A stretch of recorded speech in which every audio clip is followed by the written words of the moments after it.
Good morning.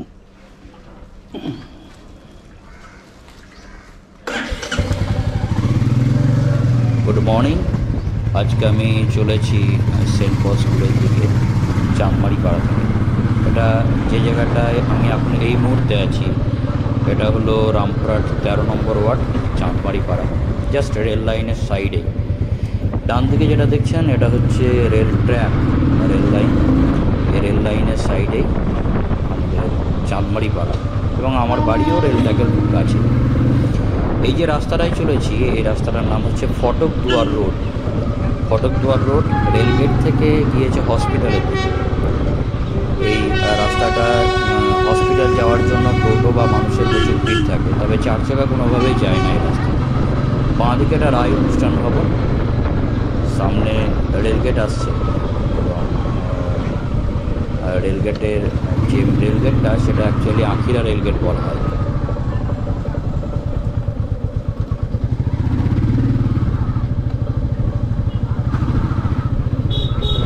আগে আমরা যখন ছোট ছিলাম তখন এই রেলগেটের পরেই এই যে ট্রাকটা দাঁড়িয়ে আছে, এই ট্রাকের পিছনে এই যে জায়গাটা, এই ডান দিক দিয়ে একটা রাস্তা ছিল, যে রাস্তাটা সরাসরি চলে যেত রেলগেটের দিকে, রেল স্টেশনের দিকে।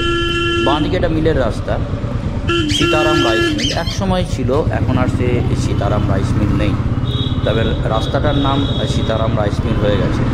রাইস মিলটা এখন আর সম্ভবত খুব একটা চলে না, তবে সেই রাস্তার মধ্যে অনেক মানুষজন থাকতে শুরু করেছে এবং প্রচুর রেসিডেন্টাল এরিয়া হয়েছে।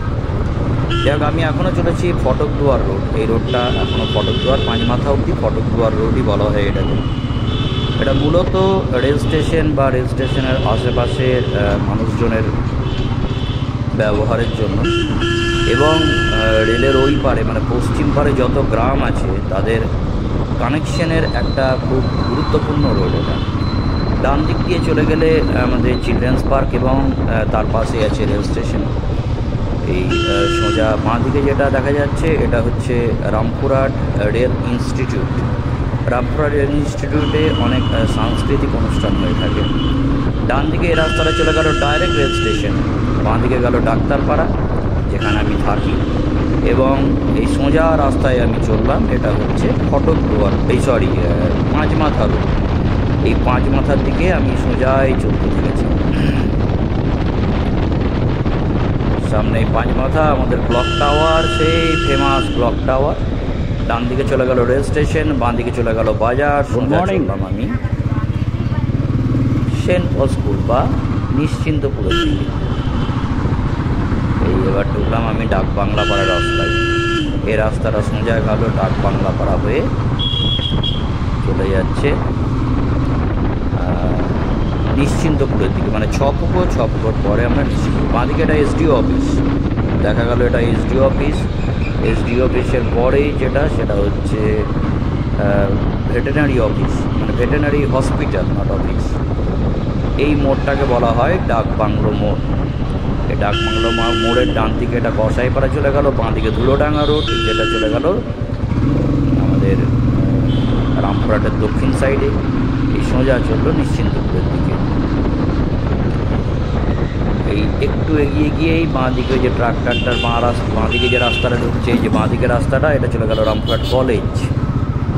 আর ও এগিয়ে ছপুকুর দিকে আমরা চলেছি।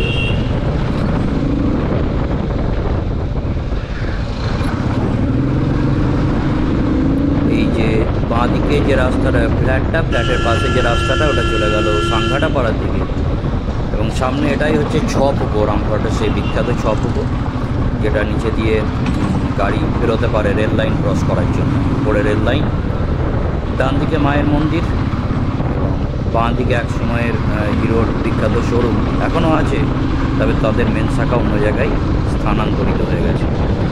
এই রাস্তাটা শুরু হলো, এটা হচ্ছে দুমকা রোড। এই দুমকা রোড চলে গেছে ডাইরেক্ট দুমকা অবধি, অর্থাৎ রামপুরহাট থেকে দুমকা ডাইরেক্ট রোড। ডান দিকে চলে গেল শ্রীফলা রোড, এটা শ্রীফলা মোড়, এবং সোজা চলে গেল দুমকা রোড। ডান দিকে দমকল অফিস বা ফায়ার ব্রিগেড, আর এই সোজা চললো দুমকা রোড। আমি দুমকা রোড ধরে চলেছি। এই দুমকা রোড ধরে গেলেই আমাদের স্কুল। এখান থেকে সম্ভবত আর 1-1.5 কিলোমিটার। আমার বাড়ি থেকে প্রায় 4 কিলোমিটার দূরত্ব স্কুলের। এখন এই দুমকা রোডটা রামপুরহাটের মধ্যে একটু ভিড় আছে, কারণ শহরের গাড়ি চলাচল অনেক বেশি। ট্রাক্টর, মূলত সকালের দিকে ট্রাক্টরের প্রচণ্ড ভিড় থাকে। তাছাড়া এমনিতে এই দুমকা রোডটা বাইরে গিয়ে যে খুব একটা ভিড় তা নয়, একটু ট্রাকের উৎপাত থাকে যেগুলো পাথর টাথর ক্যারি করে, তার জন্য রাস্তার একটু ভিড় হয়। খাদানপট্টিগুলো পেরিয়ে গেলে রাস্তাটা যথেষ্ট ভালো। এই সামনে আসছে আমাদের, আরেকটু গেলেই সামনে ইরিগেশন অফিস, ডান দিকেই আমরা পাবো ইরিগেশন অফিস। সেই ইরিগেশন অফিসের পর থেকেই মোটামুটি রাস্তা খালি হতে শুরু করে রামপুরহাট যাওয়ার। এই যে সামনে এটা ইরিগেশন মোড়, এখানে ডান দিকে ঢুকে গেল ইরিগেশন অফিস। এবার আমাদের আরও এই সোজা রাস্তায় চললে আমরা পৌঁছে যাবো। এই রাস্তায় চালাতে, বাইক চালাতে অত্যন্ত ভালো লাগে, বেশ মনোরম পরিবেশ। একদিন তো আরও মনোরম থাকে। সকালে তো খুবই ভালো লাগে এই রাস্তায় গাড়ি চালিয়ে যেতে বা বাইক চালিয়ে যেতে, দারুণ পরিবেশ। মূলত বাইকের জন্যই সকালের ভ্রমণটা অত্যন্ত মনোরম হয়ে ওঠে। গাড়ির ভিতরে ঢুকে থাকা যায় তো অতটা উপভোগ করা যায় না, কিন্তু বাইকের মধ্যে যেন অনেক বেশি উপভোগ্য হয় জিনিসটা। এই সামনে ডান দিকে গাছটা, বট গাছের ডান দিকে যে রাস্তাটা চলে গেল, এটা গেল কুম্ভতলা মায়ের মন্দির, শ্মশান, মা কালী আছেন এবং ব্যোমকেশ্বর আছেন। এই সামনে যেটা আসছে এটা হচ্ছে ঝঞ্ঝনিয়া সাঁকো। আমাদের বিখ্যাত নাম ঝঞ্ঝনিয়া। এই ঝঞ্ঝনিয়া সাঁকো মানে হচ্ছে একটা ক্যানেলের উপরে একটা ব্রিজ, যেটা রামপুরহাটে ক্যানেল যেটা পার হয়েছে সেই ক্যানেলটাকে ক্রস করার জন্য। আগে এই ব্রিজটা প্রায়শই জলে ভর্তি থাকতো, এখন নতুন করে বানানোর জন্য অনেকটাই উপরে হয়েছে। রাস্তার অবস্থা অত্যন্ত খারাপ। ঝঞ্ঝনিয়া সাঁকো থেকে সেন্ট পলসের মধ্যে রাস্তাটার অবস্থা অনেক জায়গাতেই খুব ভেঙে চুরে আছে। এই যে সামনে মোড়টা আসছে এটা রামপুরহাট বাইপাস, বাঁ দিকে চলে গেল রামপুরহাট বাইপাস, যেটা বনহাটের মধ্যে দিয়ে চলে গেল মুন্সিগঞ্জ, আর এই সোজা চলে গেল দুমকা রোড। এখানে আমাদের ওয়াটার ট্যাঙ্ক আছে, রামপুরহাটের ওয়াটার সাপ্লাই। এই সোজা চললাম, আহা বেশ মনোরম পরিবেশ, চালাতেই একটা কেমন আনন্দ বোধ হচ্ছে সকাল সকাল।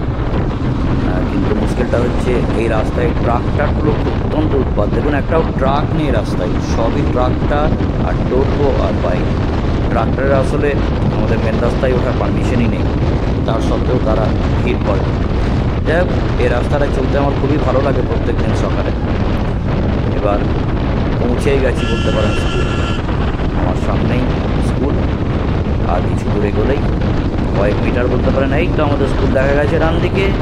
ওই তো আমাদের স্কুল, সেন্ট পল স্কুল রামপুরহাট, যেটা ICSC ব্রাঞ্চ। CBSE ব্রাঞ্চ আমাদের মুন্সিগঞ্জে আছে।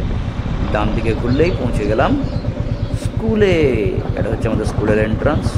শুধু গাছ এবং সবুজ ছাড়া কিছু দেখবেন না, শুধু গাছ সবুজ, এমনই একটা সবুজময় প্রাকৃতিক পরিবেশের স্কুল। এই হলো স্কুলের এন্ট্রি, আর এই বাঁ দিকে আমাদের মেন বিল্ডিং মাঠ। এই হচ্ছে আমাদের গ্রাউন্ড এবং স্কুলের ভিউ। থ্যাংক ইউ দেখার জন্য আমার ভিডিও। আবার দেখা হবে আমাদের নতুন ব্লগে। বলে দিই, সামনে ইনি হচ্ছেন সুশীল।